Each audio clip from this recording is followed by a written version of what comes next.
Hello everybody, and welcome back to the channel, finally. It's been a really long time, almost 2 years actually. But you know, life has got in the way, but we're finally back. So I figured I'll quickly go over some of the things that's happened to this in that time frame. Then I'll show you what we're gonna be working on today. So let's get into it. So first off, this is the donor car, which I think is what the last video was made, was actually disassembling this car. I have a whole bunch of clips that I may end up making a video on, but there's a lot of stuff that wasn't videoed. But this car is running and driving. It's on the street. I've been driving it for about a year now. I mean, it's not perfect, but it runs, everything works on it, and we did eventually get the original motor to run. I have a new radiator. The old one exploded, and a new carb on there, but everything else has been rebuilt. So yeah, it's gone a long way. I'll make an in-depth video on this car later on, but here we go. Alrighty, so here's what we bought. So this is a 1940 model flathead V8. So you can see it has the older style helmet distributor on it. So never really worked on one of these. This will be entertaining to try to rebuild. You know, it's pretty much all complete. This one does not have the optional oil filter on it, but it does look like it has the line down here to connect it. This goes up to the oil pressure sensor, so I think I can maybe hook up a line to make that function still. Yeah, it still even has the original spark plug wires on it, or just a few that are left. But you know, it's pretty nasty. That fuel bowl is pretty gross. Carburetor is, yeah, it's a little free, but not really. So it's gonna need a lot of help. And this thing also has the original transmission still attached to the back. So that is another big plus with that. And it does appear to actually be able to shift through all of its linkages still. This one's a little bit tight though. Yeah, there it is. So we still got all the gears on this guy. So for about $200, not a bad buy. But now the task is going to be getting this engine onto the stand. So it needs to leave this bed of the truck and then make its way to our stand so we can actually work on it. So that's kind of the goal of today. So first step is let's pull the transmission. Well, transmission is now separated. It's just a good handful of these little 9/16 hex head bolts. And honestly, I mean, that clutch and follow and everything don't look half bad. I mean, neither does the transmission. It looks pretty all right. So I guess we'll have to try to get this thing mounted onto the stand, and we'll have to see where we're sitting at. We finally got it on the stand. So it's actually pretty stable. I only have 3 of these on here instead of the 4, but I mean, it's not bad. It's good enough to fool with. It is a little bouncy though. Yeah, I probably will put like a beam or something under here to come up and support the bottom end of the motor. But yeah, so that's one big step done. So now that our motor is safely secured on the stand, it's time to get to work. So the first thing I want to do is see if the starter works. Now, flathead starters are a little bit funky to take off. Most of your newer starters have like bolts up on the sides here. This one, that bolt and that one right there, those are the 2 that hold the starter into the block. They also hold the starter casings together. So once you take these off, the whole back plate and the front plate can come off. There's this little bracket right here that has to come off too, just one of the oil pan bolts. So I'm going to get this guy taken off, and we'll get to see if it's any good. Alright, so here's our starter removed. You see what I mean by when we take these 2 bolts out. See that whole casing's loose now?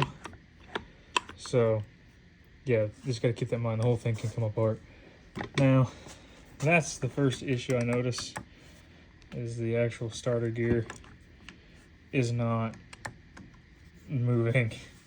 It is really stuck. Let's see if we can maybe free him up. because it should be able to ride up this, and it's not. The actual spring is okay on the Bendix, so that's good.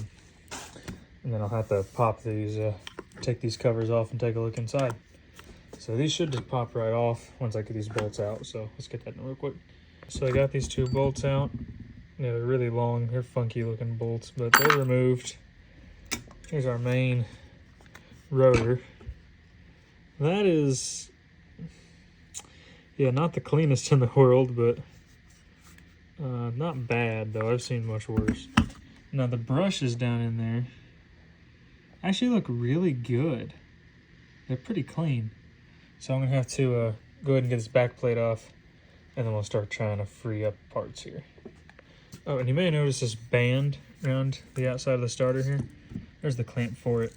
This is actually a cover that'll help expose these brushes so you'll be able to get a better look inside of them. I can't really get a good look from in here, but yeah, they're there. So once you get this band clamp off, now that screw right there, there's one on the other side, that you gotta pull these, and then this back plate should be able to come free. Okay, so the back cover's free now. These two brushes were held in by these tiny screws. These other two that are still in here connect to these big magnets on the inside, and they're held in with these guys. Those are 5/16 square bolts, kind of funky. So what I did, this is a 1/2 inch to 3/8 step down. I took the 3/8 step down, I ground it out to 5/16, so it fits in there just about perfect. I mean, there's a bunch of gunk in it, but so that way I'm just gonna pop these two magnets off so I can get this whole plate out of here and get her cleaned up and re-oil the bushing in there. Well, the tool did not survive trying to break these loose, so instead I just took the springs out. These just slide up straight. So they look like these little guys right here. They slide right up and out, and then you can just pull the brushes out if they're still sitting behind. Because I mean, they're not great, but they're passable. So we're gonna clean all that gunk out of that bushing and then get her re-lubed and put her back together. And hopefully it'll work fine. Here's how the brushes go back in. The springs right on there, and then they go and push up against the brush inside. So easiest way to do that is to kind of push. You can see it doesn't really fit that good, so I'll just take a pair of vice grips and just grab the very top of it and twist it in, and then it'll go in smooth. Alright, so I got the starter slapped back together, and I'm just cleaning up everything inside of it, put it all back, re-oiled our bushings, and now it works. So that is one of the problems fixed. Also went ahead and ran a compression test. So these are the PSIs of each cylinder, and it's actually pretty solid. The spec is 105 to 125. Yeah, 90 is a little low, but that's not really concerning. New spark plugs got thrown in it, and currently we're working on putting the spark plug wires in, or putting new wires. So I've already got this side finished. It has a little gap in it just from trying to force the wires in, but over time that should relax. The little hold down on this side was broke, so I just took a piece of TIG welding wire and bent it up and made something decent out of it. I tested the coil, just hooked up a wire to this 6-volt battery down here.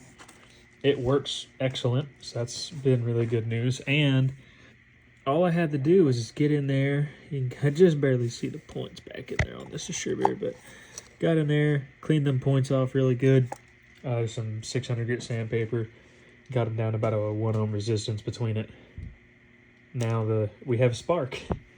So all I've got to do is just run these wires onto the other side.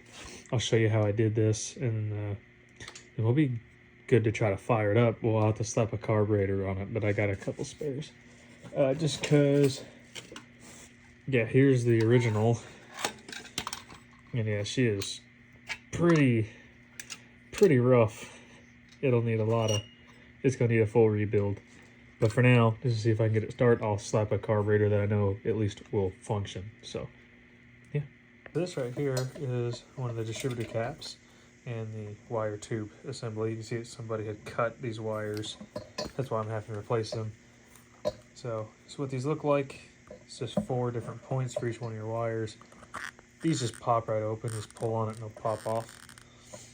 And you can kind of see I've unhooked one of the wires here. They just pull straight out. They have this funky little clip thing on the end. And these MSD wires that I'm using are a little bit bigger than these are, so I have to kind of improvise a little bit. So I will show you the solution to that here in just a moment. Now to separate these, you just grab on this and just pull these wires out. It's a really, really tight fit in here, so these are really difficult to get off. Let's see if I can do this around the camera here. Yeah, I might have to do that off camera. Those are in there. All right, give me a second. Well, I figured out why they're jammed up. That's what was inside of them. Looks like mud dauber nests and some other little critters. So, yeah, they're pretty bad. Definitely wouldn't trust running those. So we can set our tube off to the side for now. Now it's a matter of getting them out of our rotor cap, or distributor cap. So let's go ahead and unhook all of these. Yeah, these are really tight fit too.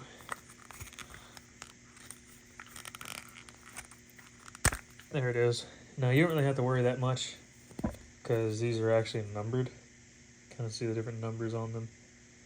It doesn't matter if you don't remember what the order of these are, because these will say for each. Like this one is number 6 or number 7. This is 3 and 5, 8 and 2, and then 4 and 1. Oh, I missed. Yeah, you get the point. These are numbered, so you don't have to worry about not remembering how these go back on. And these only fit on our distributor one way. It'll kind of snap in. You'll feel it kind of pop whenever when it goes in all the way, and it goes in correctly. If I can find it. There it is. So you can see how, you can kind of hear it. Yeah, so that's how you know they're in the correct orientation. So now we've got this guy ready to pull all of our plug wires out from the bottom, just like so. Let's do that to all 4. And there we go. Now I'm going to clean this out, then we will start putting new wires on. Now I have found for running our wires through this tube, it's easier just to go ahead and loosely mount the tube back. So I'm going to go ahead and take these manifold bolts back off. So there's just 2 bolts that hold these in, so it's nothing too difficult. And just go ahead and set it back on and just start these threads up again, so that way you're not fighting this thing moving around too. It makes your life a lot easier because these are really hard to thread through. They're very, very annoying. So I'm just going to start them by a couple threads on each one. Yeah, this one's kind of fighting this vacuum line here. Not really too sure what that line is to, actually. The other car doesn't have that. So I'm not super familiar with these smaller ones, because this is the older generation. This is a 1940. Mine one's a 46. This is the 221. But the process of doing what I'm doing is the same as long as your distributor looks like mine does. Alright, now I guess we will start with cylinder 4, or at least the 4th one on this line. We'll start with him first. So the 4th one just goes right into the end of the tube and just push it all the way through. And then it'll come out the other end, just grab it and pull out all of your excess. And just pull it up to where you want the wire to sit. So go ahead and push our plug on. And yeah, I want it to sit about like that. I don't want a whole lot of extra wire hanging around. So leave it just like that. Alright, so now to figure out how much of this excess wire we need to cut off, we need to find number 4 on here, which is this one here. And then we will go ahead and find the flush point, which happens to be right there. Oh yeah, that's funny. And now, these will have 2 flush points, I believe. Oh, never mind. No, not this one. It's the cap that has 2 in it. So this one can sit either straight up or it'll sit like that, and it's pretty clear which way it needs to sit. But so there's our point. And then cylinder number 4, yep, is right up here on the top. So Not sure how well you can read it. Yeah, that one right there is 4 or 7. So this right here is where we need. So we set her in there. And now you want to leave some excess. So we have, that would be the direct way. So we're actually going to cut it about here. Now you can use just about whatever you want to cut it. I'm just using a pair of pliers with a cutter on the end. Just cut it off. And now strip it back a little bit. It's about a couple inches or so. You want to be, if you're doing it like I'm doing it right now, you want to be very, very careful to not cut all the way through, because we're just stripping all the insulation off of it. That right there is about good. Now you just grab that, give it a good pull. There is our spark plug end wire thing. I don't know, these wires are weird. And now the kit that I bought is a universal kit. So this is the vertical push pin connectors it comes with. Clearly these are a little bit too big, because if you grab our rotor cap or our distributor cap, yeah, that's not going to work. So I am going to cut this connector about right here and then spread it open, actually crimp it here instead of back here. So to do that, you can use a regular old pair of diagonal cutters. They'll do just fine. So we'll just position that edge out there, cut on that side, and then do the same thing over here. And then just bend it and snap that end off. Get rid of that. This will be our connector. So the wire currently will not fit in here. So I'm going to get my pliers here and just kind of spread it open. And try to get it to spread open evenly. It's difficult, but I'm going to try to. Yeah, it's not going to be super even, but that's okay from what I found. Yep, our wire can now slide in. With these spark plug wires, I'm going to take this end and bend it over and then push it in just like so. And now, since these are 8mm wires, they're a little bit too big, I'll start off by just kind of crimping these a little bit with the pliers to get it kind of close to the right shape. Yeah, kind of like this here. Maybe try to get some of that, try to get it kind of uniform, just like so. And now what I'm going to do is get some of these hydraulic wire crimpers. This is, you can get these at Harbor Freight. I got a 2-gauge blocks in there now. And we will just go ahead and crimp this down with the 2-gauge just to get it kind of nice and uniform. So make sure to get as much of the actual as much as the crimping part in as possible. Try not to actually get into the push connector. Just go ahead and tighten it all the way down. There we go.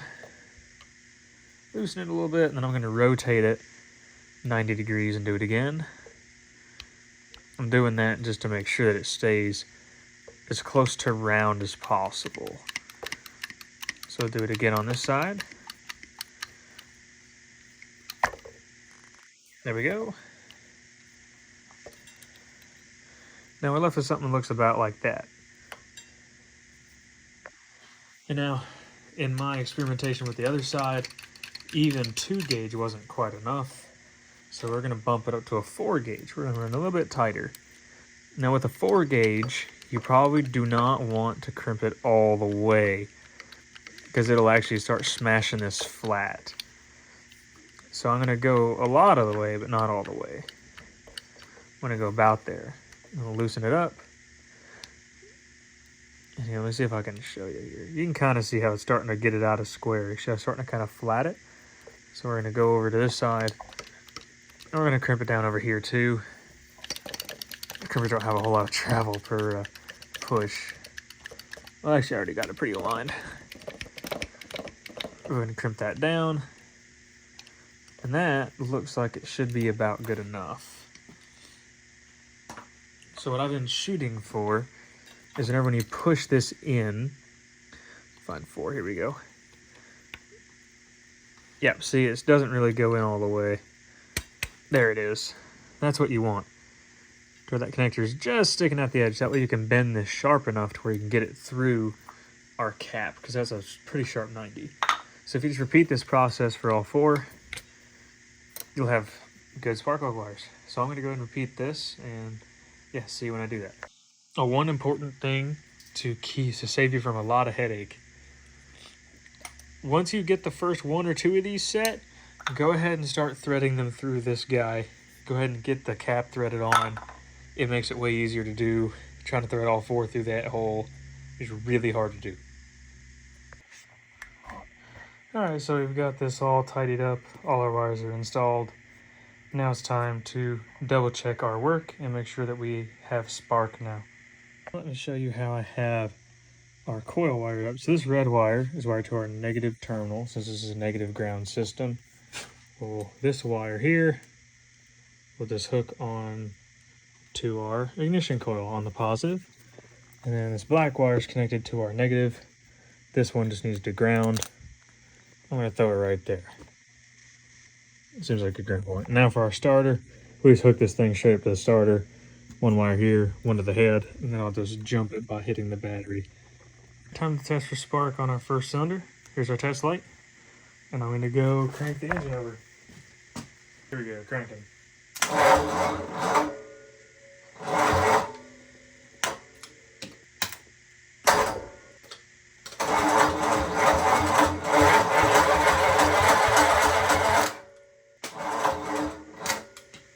Alright, cylinder number 2.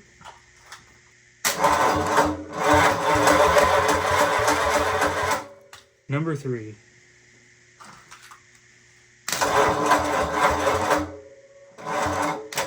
Lastly, cylinder number 4 in this line.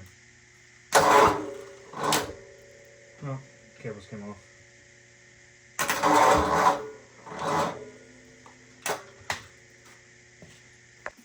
Alright, so we've now confirmed there's spark on all 8 cylinders.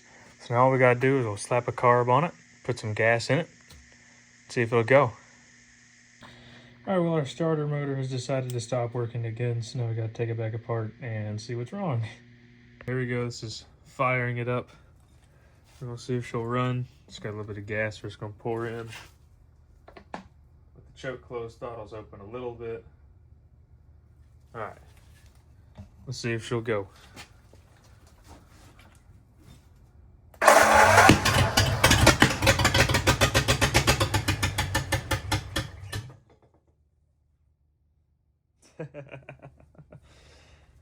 Well, we have a running engine. I've put our support piece back on it. Let's try that again.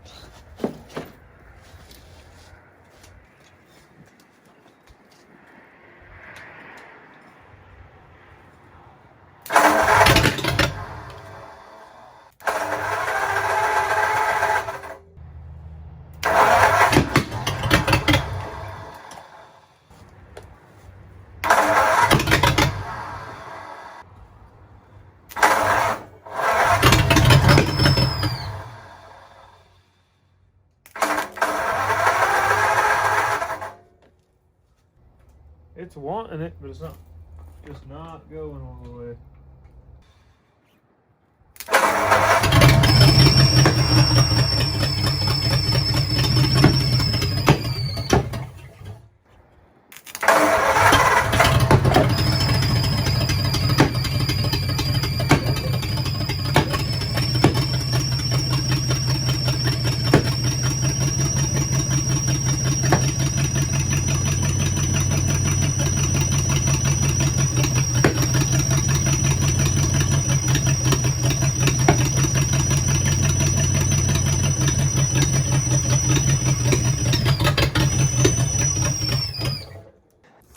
Alright, I forgot to film an outro for the video of getting this flathead to run. So here it is. Hope you guys enjoyed. This is a short little video of me just picking up this motor and trying to start it and succeeding. So that's pretty cool. Yeah, I haven't posted in so long. It's weird.